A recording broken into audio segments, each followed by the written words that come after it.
Au commencement, Dieu créa les cieux et la terre. La terre était informe et vide, il y avait des ténèbres à la surface de l'abîme, et l'Esprit de Dieu se mouvait au-dessus des eaux. Dieu dit, que la lumière soit, et la lumière fut. Dieu vit que la lumière était bonne, et Dieu sépara la lumière d'avec les ténèbres. Dieu appela la lumière jour, et il appela les ténèbres nuit. Ainsi, il y eut un soir, et il y eut un matin, ce fut le premier jour. Dieu dit, qu'il y ait une étendue entre les eaux, et qu'elle sépare les eaux d'avec les eaux. Et Dieu fit l'étendue, et il sépara les eaux qui sont au-dessous de l'étendue d'avec les eaux qui sont au-dessus de l'étendue. Et cela fut ainsi. Dieu appela l'étendue ciel. Ainsi, il y eut un soir, et il y eut un matin, ce fut le second jour. Dieu dit, que les eaux qui sont au-dessous du ciel se rassemblent en un seul lieu, et que le sec paraisse. Et cela fut ainsi. Dieu appela le sec terre, et il appela l'amas des eaux mers. Dieu vit que cela était bon. Puis Dieu dit, que la terre produise de la verdure, de l'herbe portant de la semence, des arbres fruitiers donnant du fruit selon leur espèce, et ayant en eux leur semence sur la terre. Et cela fut ainsi. La terre produisit de la verdure, de l'herbe portant de la semence selon son espèce, et des arbres donnant du fruit, et ayant en eux leur semence selon leur espèce. Dieu vit que cela était bon. Ainsi, il y eut un soir, et il y eut un matin, ce fut le troisième jour.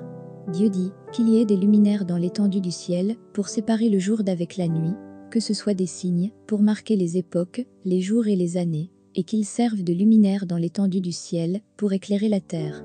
Et cela fut ainsi. Dieu fit les deux grands luminaires, le plus grand luminaire, pour présider au jour, et le plus petit luminaire, pour présider à la nuit. Il fit aussi les étoiles.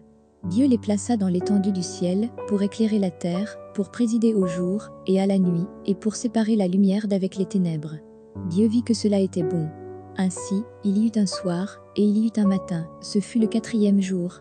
Dieu dit, que les eaux produisent en abondance des animaux vivants, et que des oiseaux volent sur la terre vers l'étendue du ciel. Dieu créa les grands poissons, et tous les animaux vivants qui se meuvent, et que les eaux produisirent en abondance selon leur espèce. Il créa aussi tout oiseau ailé selon son espèce. Dieu vit que cela était bon. Dieu les bénit, en disant, soyez féconds, multipliez, et remplissez les eaux des mers, et que les oiseaux multiplient sur la terre. Ainsi, il y eut un soir, et il y eut un matin, ce fut le cinquième jour. Dieu dit, que la terre produise des animaux vivants selon leur espèce, du bétail, des reptiles et des animaux terrestres, selon leur espèce. Et cela fut ainsi. Dieu fit les animaux de la terre selon leur espèce, le bétail selon son espèce, et tous les reptiles de la terre selon leur espèce. Dieu vit que cela était bon. Puis Dieu dit, faisons l'homme à notre image, selon notre ressemblance, et qu'il domine sur les poissons de la mer, sur les oiseaux du ciel, sur le bétail, sur toute la terre, et sur tous les reptiles qui rampent sur la terre. Dieu créa l'homme à son image, il le créa à l'image de Dieu, il créa l'homme et la femme. Dieu les bénit, et Dieu leur dit, soyez féconds, multipliez, remplissez la terre, et l'assujettissez, et dominez sur les poissons de la mer, sur les oiseaux du ciel, et sur tout animal qui se meut sur la terre. Et Dieu dit, voici, je vous donne toute herbe portant de la semence, et qui est à la surface de toute la terre, et tout arbre ayant en lui du fruit d'arbre, et portant de la semence, ce sera votre nourriture. Et à tout animal de la terre, à tout oiseau du ciel, et à tout ce qui se meut sur la terre, ayant en soi un souffle de vie, je donne toute herbe verte pour nourriture. Et cela fut ainsi.